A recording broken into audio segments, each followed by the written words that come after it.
Lieutenant Sarah Chen stood perfectly still as Sergeant Marcus Webb circled her like a predator. The morning sun beat down on the training grounds at Naval Special Warfare Center in Coronado, California. 40 special operations candidates watched in silence. "A Navy SEAL," Webb sneered, his voice dripping with contempt. "You actually think you're a Navy SEAL?" Sarah kept her eyes forward, her jaw set. She'd earned her trident. She'd survived Hell Week. She'd completed every impossible task the Navy had thrown at her. She was one of only 3 women to ever make it through the program. "I don't think, Sergeant," she said calmly. "I know." Webb's face flushed red. At 6'3" and 240 pounds of muscle, he towered over Sarah's 5'6" frame. He'd been an instructor for 12 years, and he'd never hidden his belief that women didn't belong in special operations. "You know," he laughed, a harsh sound that echoed across the training field. "You completed the course, sure, but that doesn't make you a SEAL. You got special treatment. Everyone here knows it." Sarah's hands clenched into fists at her sides, but she didn't move. She'd heard these accusations before. They weren't true, and she knew it. Every instructor who'd evaluated her had signed off on her performance. She'd met every standard, passed every test. "The standards were the same, Sergeant," she replied. "Were they?" Webb stepped closer, invading her personal space. "Because I've been doing this for over a decade, and I've never seen someone your size handle the obstacle course times you supposedly achieved." The other candidates shifted uncomfortably. Some looked away. A few nodded in agreement with Webb. Sarah recognized the doubt in their eyes. She'd been fighting against that doubt her entire career. "My times are documented," Sarah said, "sir." Webb's eyes narrowed. "Don't sir me, I work for a living." It was an old military joke, but there was no humor in his voice. "And documentation can be adjusted. We all know the Navy was desperate for good publicity. First woman SEAL, that's worth its weight in gold for the recruiting posters." Sarah took a slow breath. She'd been warned about Webb. Her commanding officer had told her to keep her head down, to not make waves. But standing here, listening to her accomplishments being torn apart in front of junior candidates, something inside her refused to stay silent. "With respect, Sergeant, you weren't present for my evaluation," Sarah said, her voice steady despite the anger building in her chest. "You didn't observe my training. You're making assumptions based on reality," Webb cut her off. He turned to address the watching candidates. "Listen up, all of you. I've seen 100 people wash out of this program. Good men, strong men, men who gave everything they had and it still wasn't enough. And now we're supposed to believe that." He gestured dismissively at Sarah. "That she did what they couldn't." Sarah felt every eye on her. She saw the doubt spreading like poison through the group. These were men she might serve alongside someday, men who might need to trust her with their lives. Webb was destroying that trust before it could even form. "Sergeant Webb," she said, her voice cutting through his rant, "if you have concerns about my qualifications, I suggest you take them up with the command." Webb spun back to face her, and for a moment Sarah saw something dangerous flash in his eyes. Then, without warning, he shoved her. Hard. The push wasn't enough to knock her down, but it forced her back 3 steps. The watching candidates gasped. Several stepped forward instinctively, then stopped, unsure what to do. Pushing a fellow service member was assault. It was a court-martial offense, but Webb stood there, his chest heaving, daring her to react. Sarah straightened slowly. She could feel her heart pounding, adrenaline flooding her system. Every instinct screamed at her to fight back, to defend herself. But she knew that was exactly what Webb wanted. He wanted her to lose control, to prove his point. "You're not a SEAL," Webb said quietly, his voice cold. "You're a political statement wearing a uniform." The words hung in the air like smoke. Sarah met his eyes and saw the certainty there.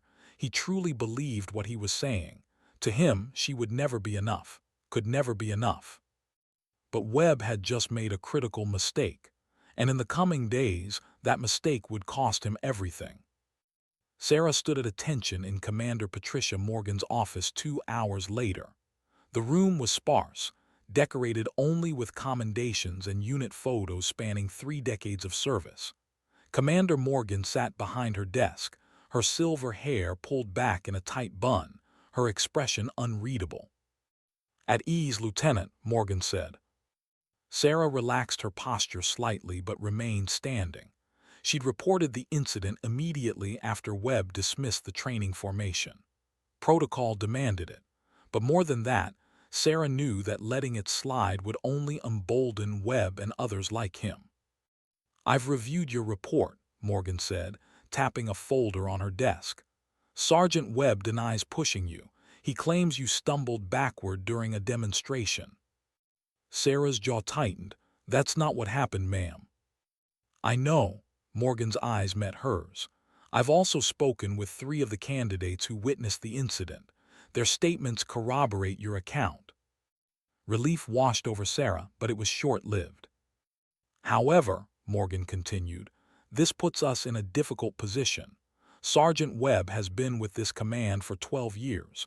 He has an exemplary record. Dozens of successful SEAL candidates have trained under him." "And that gives him the right to assault me?" Sarah asked, unable to keep the edge from her voice. Morgan held up a hand. "Of course not, but I need you to understand the reality we're facing. Webb has allies, people who share his views about women in special operations. If we move forward with formal charges, this becomes a public spectacle."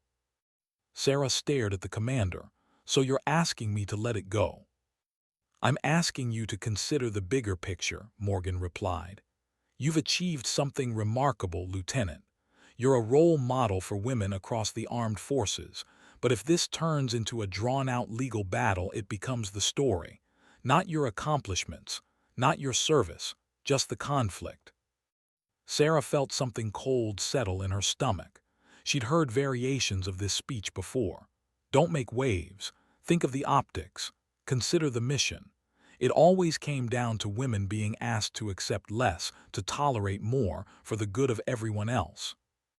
"What would you do, ma'am?" Sarah asked quietly. Morgan was silent for a long moment.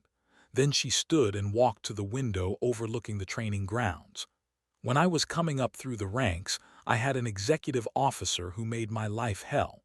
He questioned every decision I made, undermined me in front of my subordinates, made jokes about women being too emotional for command." She turned back to Sarah. "I reported him 3 times. Nothing happened. The system protected him because he was popular, because he got results, because it was easier to ignore one woman's complaints than deal with the fallout. Eventually, he retired with full honors." "That's not exactly encouraging, ma'am," Sarah said. Morgan smiled grimly. "I'm not finished. 5 years later, I made captain. 10 years later, commander. And now I'm in a position where I can make sure women like you don't have to fight the same battles I did. At least, not alone." She returned to her desk and opened the folder. "Here's what's going to happen. I'm documenting this incident in Webb's file. I'm also reassigning him from direct candidate instruction to administrative duties, effective immediately." Sarah blinked in surprise. "Ma'am." "It's not enough," Morgan acknowledged. "I know that, but it's what I can do right now without triggering a full investigation that would drag you through months of depositions and hearings. Webb will fight the reassignment. He'll claim it's retaliation, but the official reason is restructuring of training responsibilities." "He'll know the real reason," Sarah said. "Yes, he will." Morgan's expression hardened. "And so will everyone else in this command. Sergeant Webb just learned that his behavior has consequences." Sarah wanted to argue. She wanted formal charges, a court-martial, public accountability. But she also understood the game being played. Sometimes you had to accept a small victory while positioning for a larger one. "Thank you, ma'am," she said. Morgan nodded. "You're dismissed, Lieutenant." And Sarah, she waited until Sarah met her eyes, Don't let people like Webb make you question what you've earned. You belong here. Sarah left the office with mixed emotions. The reassignment was something, but it felt like a slap on the wrist. As she walked across the base, she couldn't shake the feeling that this wasn't over. Men like Webb didn't accept consequences quietly. She was right. The next morning, Sarah arrived at the training facility to find her locker had been vandalized. Someone had spray-painted a crude insult across the metal door. The message was clear. She wasn't welcome. Sarah stared at the graffiti, feeling the weight of invisible eyes watching her reaction. This was a test. Show weakness and they'd push harder. Show anger and they'd call her emotional, unstable. Instead, she grabbed a rag and cleaning solution from the maintenance closet and methodically scrubbed the paint away. It took 40 minutes. Her arms ached by the time she finished, but the locker was clean. As she worked, several candidates passed by. Most averted their eyes, but one young man, a candidate named Rodriguez, stopped. "That's messed up, ma'am," he said quietly. Sarah glanced at him. Rodriguez was one of the three who'd given statements about Webb's assault. "Happens," she said simply. "Doesn't make it right." Sarah paused in her scrubbing. "No," she agreed. "It doesn't, but sometimes you have to clean up the mess and keep moving forward." Rodriguez nodded slowly. "My sister wants to enlist. She talks about becoming a SEAL like you. I never thought it was possible until I saw you here." Something tight in Sarah's chest loosened slightly. This was why it mattered. This was why she couldn't let Webb or anyone else drive her out. "Tell your sister the door's open," Sarah said. "It won't be easy, but it's possible." After Rodriguez left, Sarah finished cleaning and headed to the gym. She had a training session scheduled, but when she arrived, she found Webb waiting outside, his face twisted with rage. Webb blocked the gym entrance, his arms crossed over his chest. Several other instructors lingered nearby, watching. Sarah recognized the setup immediately. This wasn't a chance encounter. "Heard you ran crying to the commander," Webb said loudly enough for everyone to hear. "Got me reassigned because you couldn't handle a little feedback." Sarah kept her expression neutral. "Step aside, Sergeant." "Or what?" Webb leaned forward. "You going to report me again? Maybe if you spent less time filing complaints and more time actually training, people might respect you." "The commander's decision had nothing to do with me," Sarah replied, knowing it was partly a lie but refusing to give Webb the satisfaction. "Now move." Webb didn't budge. "You know what the problem is with people like you. You think putting on the uniform makes you equal. But there's a difference between meeting a standard on paper and being able to do the job when it counts." One of the other instructors, a chief petty officer named Harrison, stepped forward. Sarah had worked with Harrison during her final training phase. He was old-school Navy, gruff and demanding but fair. "Webb," Harrison said quietly, "let it go."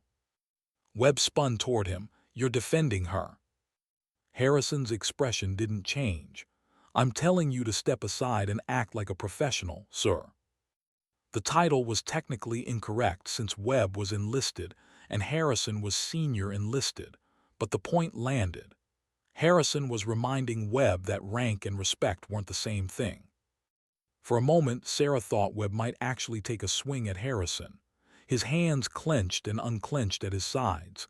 Then, abruptly, he stepped aside. "This isn't over," he muttered as Sarah passed.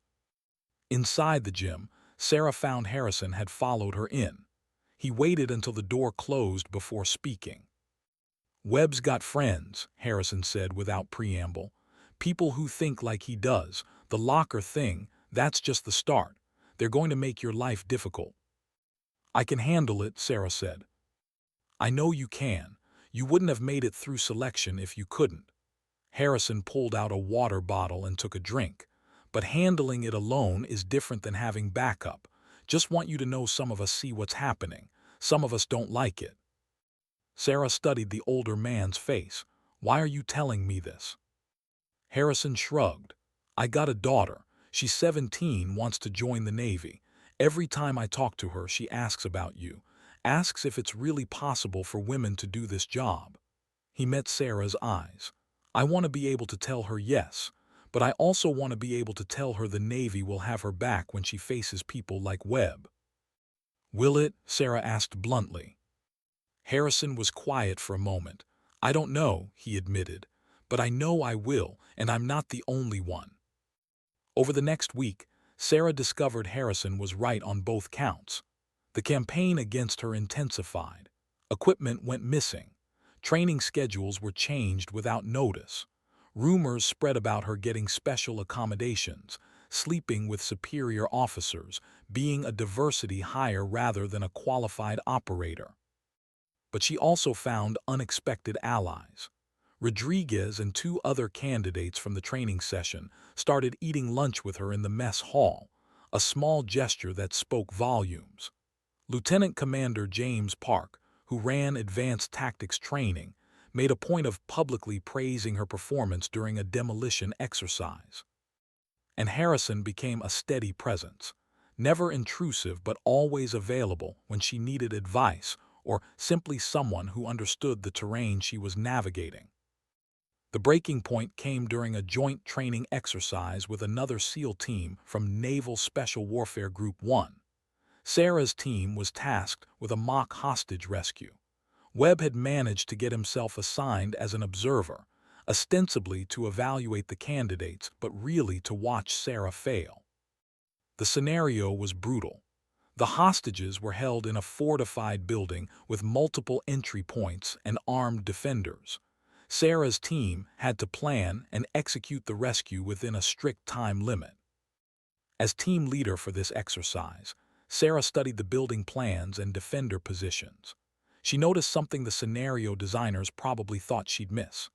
There was a ventilation shaft that ran from the roof down to the holding room. It was narrow, barely wide enough for a person to squeeze through, but it would allow someone to drop directly into the hostage location, while the rest of the team created a diversion at the main entrance. "I'll take the vent shaft," Sarah announced during the briefing. One of her teammates, a muscular candidate named Peterson, shook his head. "That shaft's too small. I checked the specs. Even you'd have trouble fitting through it." "That's why I'm going," Sarah said. "I've got the smallest frame on the team. While you hit the front entrance, I drop in from above and secure the hostages before the defenders can react." Peterson looked skeptical but nodded. "Your call, ma'am." Webb, watching from the sidelines, smirked.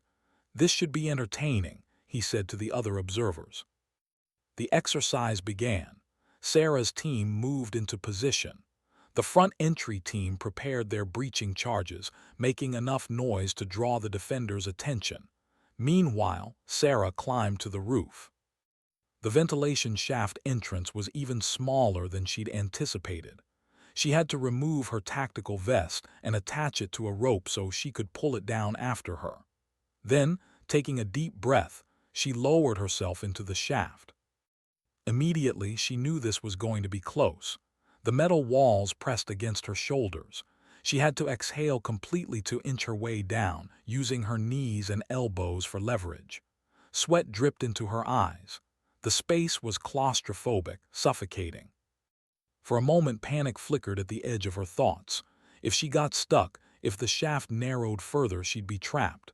The exercise would fail. Webb would be proven right. Sarah forced the thoughts away. She focused on breathing, on moving 1 inch at a time. She could hear the muffled sounds of her team beginning their assault on the front entrance. Simulated gunfire echoed through the building. Then her feet touched something solid, the grate at the bottom of the shaft. She was directly above the hostage room. Sarah positioned herself carefully in the narrow shaft. Below, she could hear the defenders shouting, responding to the front entrance assault. Through the ventilation grate, she had a clear view of the room. 3 defenders, weapons raised, focused on the door. 2 hostages, zip-tied to chairs in the corner. She pulled her training weapon from its holster and took aim through the grate. Then, in one smooth motion, she kicked the grate loose and dropped into the room. The defenders spun toward her, but Sarah was already moving. "Freeze!" she shouted. "Weapons down!" The scenario rules were clear. She'd achieved complete surprise, entering from an unexpected direction. The defenders, following the exercise protocol, lowered their weapons and stepped back. "Hostages secure," Sarah radioed to her team. "Room clear." From the front entrance, she heard Peterson's voice. "Copy that, ma'am. We're coming in." The entire exercise had taken 4 minutes and 30 seconds. It was the fastest successful rescue in the current training cycle. In the observation room, Webb stared at the monitors in silence. Commander Morgan stood beside him, her expression carefully neutral. "Unconventional approach," Morgan said mildly. Webb's jaw worked. She got lucky. That shaft could have been too narrow. She could have gotten stuck. "But she didn't," Harrison said from behind them. "She assessed the risk, came up with a creative solution, and executed it perfectly. That's what we train SEALs to do." Webb turned to argue, but Morgan cut him off. "Sergeant Webb, a word, in my office, now." After they left, Harrison watched the monitors as Sarah's team completed the exercise debrief. The other candidates were congratulating her, the doubt in their eyes replaced by something else: respect. "She's going to be fine," Harrison murmured to himself. In Morgan's office, Webb stood rigidly at attention. He knew what was coming. "I've received reports," Morgan said, her voice cold, "of ongoing harassment directed at Lieutenant Chen, vandalism, equipment tampering, a hostile work environment created by unnamed individuals who seem determined to drive her out." "I don't know anything about that, ma'am," Webb said. "Don't insult my intelligence, Sergeant. I've been in the Navy for 30 years. I know exactly how these campaigns work. A senior instructor makes his opinions known, and suddenly junior personnel think they have permission to act on those opinions." Webb's face flushed. "If Lieutenant Chen can't handle the pressure." "The pressure?" Morgan stood, her voice sharp. "Let me tell you about pressure, Sergeant. Pressure is completing Hell Week. Pressure is conducting operations in hostile territory. Pressure is not grown men vandalizing lockers and spreading rumors because they're threatened by a woman's competence." She opened a drawer and pulled out a thick folder. "I've documented every incident, every complaint, every witness statement. I've also reviewed your service record and found a disturbing pattern. 3 other female service members have filed complaints against you over the past 5 years. Complaints that were dismissed or reduced to verbal counseling." Webb's confidence faltered. "Those were misunderstandings. They were a pattern of behavior that I allowed to continue because you were good at your job and because, frankly, it was easier to move the women along than deal with you." Morgan's voice was heavy with regret. "That was a failure of leadership on my part, but it ends now." She slid the folder across the desk. "You're being formally reprimanded. This goes in your permanent record. You're also being transferred to administrative duties for the remainder of your current assignment. When that's complete, you'll be reassigned to a different command, away from any training responsibilities." Webb's face went white. "You're ruining my career over this." "No, Sergeant. You ruined your career by assaulting a fellow service member and then orchestrating a harassment campaign. I'm just documenting the consequences." "She's not a fellow service member," Webb burst out. "She's a political prop. The standards were lowered, everyone knows it. We're putting lives at risk by pretending." "Stop talking," Morgan commanded. "The standards were not lowered. Lieutenant Chen was evaluated by multiple instructors, none of whom reported any concerns about her performance. Her times, her scores, her evaluations, all meet or exceed the requirements. The only person in this room who seems unable to accept that is you." She leaned forward. "And here's what I think, Sergeant Webb. I think you're terrified, not of Lieutenant Chen being incompetent. You're terrified of her being competent. Because if women can do this job, if they can meet the same standards and excel at the same tasks, then suddenly being a man isn't special anymore. Your identity, your sense of superiority, it's all based on exclusion. And when the door opens, when merit matters more than gender, people like you become irrelevant. Webb stood there, trembling with rage and humiliation. "This isn't over," he said. "Yes," Morgan replied quietly. "It is. You're dismissed, Sergeant." After Webb left, Morgan sat down heavily. Her hands were shaking slightly. She just made an enemy, she knew. Webb had friends in high places, people who shared his views. This decision would have repercussions. But as she looked at the photos on her wall, 3 decades of service, of fighting battles both foreign and domestic, she knew it was the right call. Sometimes you had to take a stand, even when it cost you. A knock at the door interrupted her thoughts. "Come in," she called. Sarah entered, still in her training gear. "You wanted to see me, ma'am." Morgan gestured to a chair.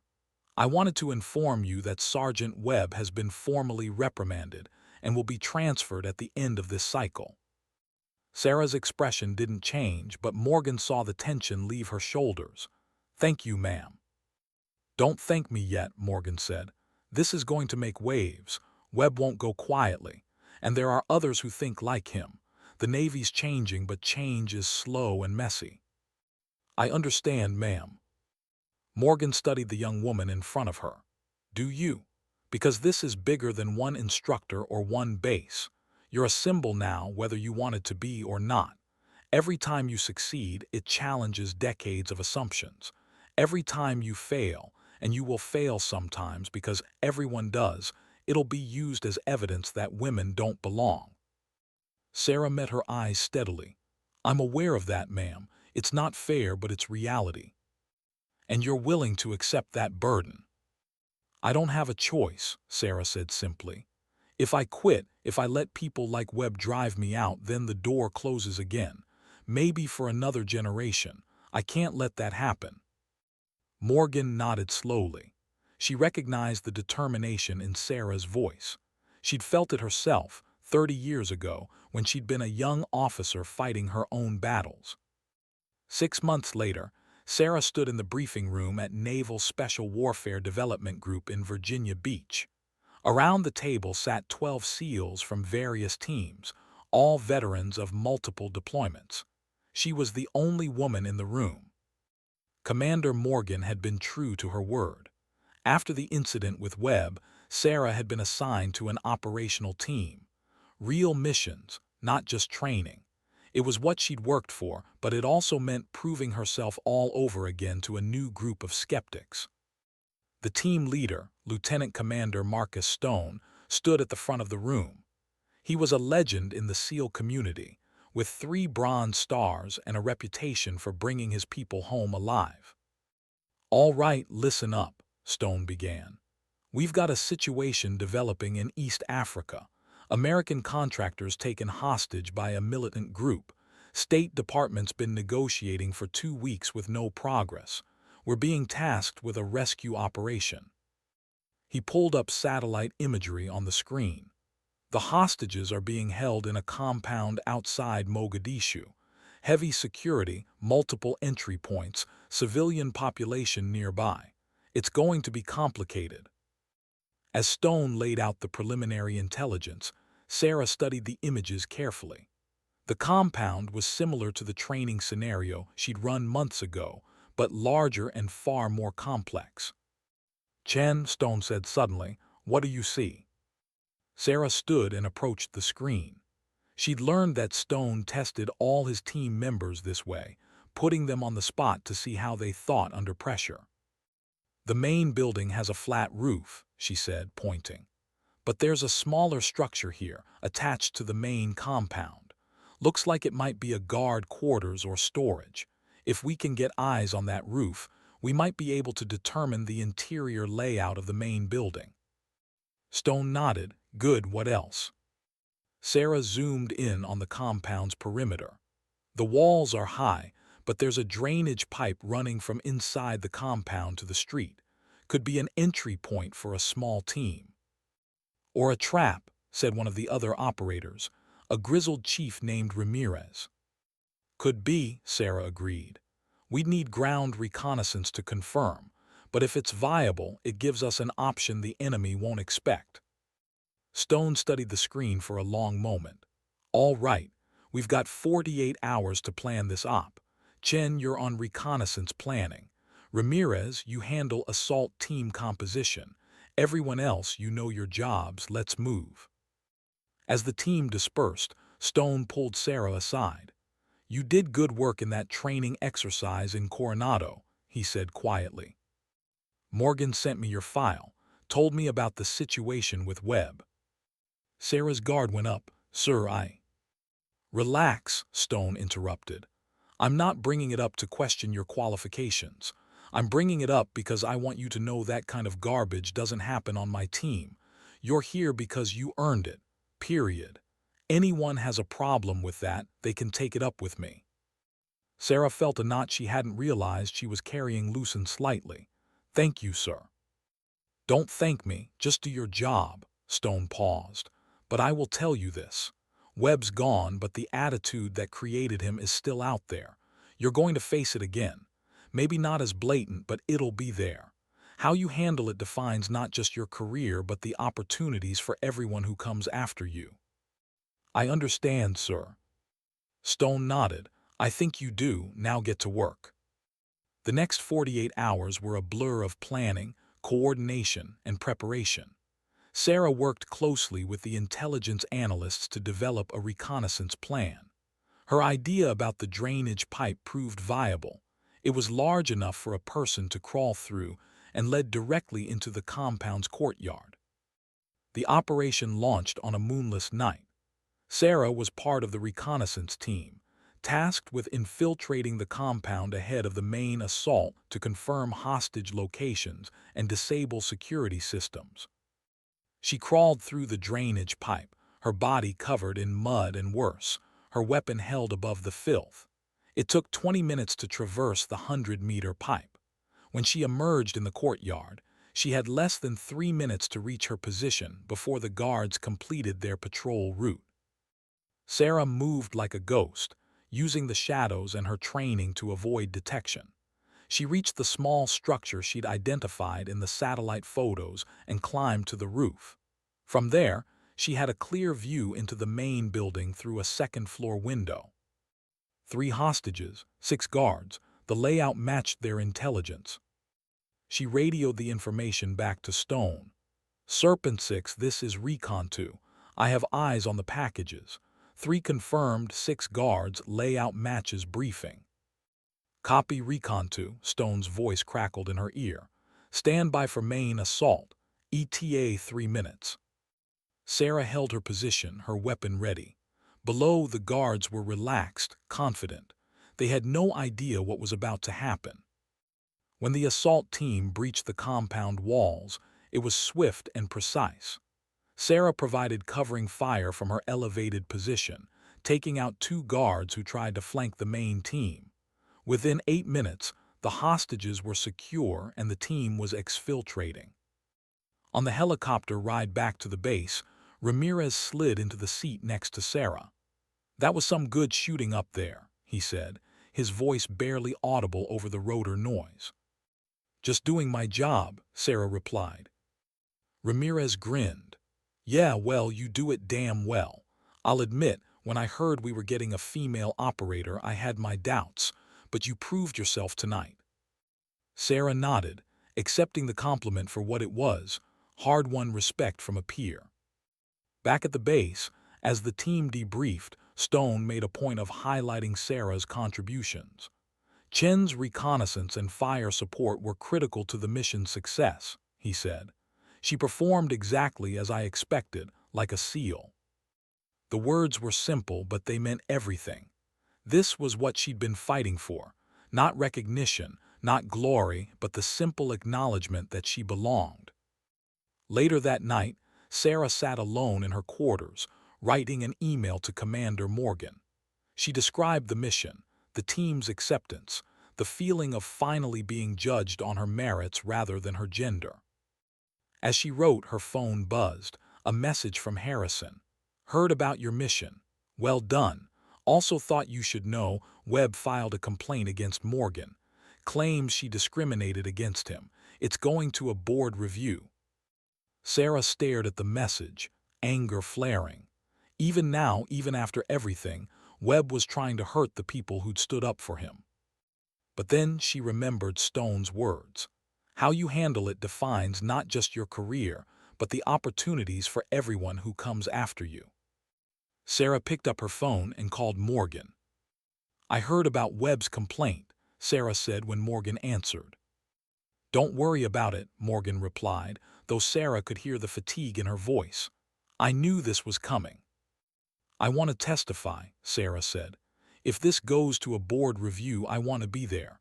I want to tell them exactly what happened. Morgan was quiet for a moment. That could hurt your career. Webb's got friends. They'll try to paint you as vindictive, as someone who can't handle the pressure. Let them try, Sarah said. You stood up for me when you didn't have to. Now it's my turn. Morgan's voice was thick with emotion when she spoke. Thank you, Sarah. 3 months later, Sarah stood in front of a review board. She told them about Webb's assault, about the harassment campaign, about Commander Morgan's courage in finally holding him accountable. Webb's allies tried to discredit her. They questioned her qualifications, her motives, her character. But Sarah stood firm, her testimony backed by dozens of witness statements and documented incidents. In the end, the board ruled in Morgan's favor. Webb's complaint was dismissed. Moreover, the board recommended policy changes to better address harassment and discrimination throughout naval special warfare. It wasn't a complete victory. The attitudes that had protected Webb for years didn't disappear overnight, but it was progress, real, measurable progress. A year after the incident on the training grounds in Coronado, Sarah received orders to return as an instructor. She would be teaching the next generation of SEAL candidates, including, she hoped, more women who dreamed of earning the trident. On her first day back, she stood in front of a class of 40 candidates. Among them were 3 women. They looked nervous, determined, and ready for the challenge ahead. Sarah thought about Webb, about all the people who'd said she didn't belong, who tried to drive her out. They'd failed. And in failing, they'd proven that the door they'd tried so hard to keep closed was now open for good. Welcome to Bud S, Sarah said to the class. The next 6 months are going to test everything you think you know about your limits. Some of you won't make it. That's the reality of this program. But for those who do, regardless of your background, regardless of your gender, you'll have earned the right to call yourself a Navy SEAL. Not because someone gave it to you, but because you fought for it. Every single day.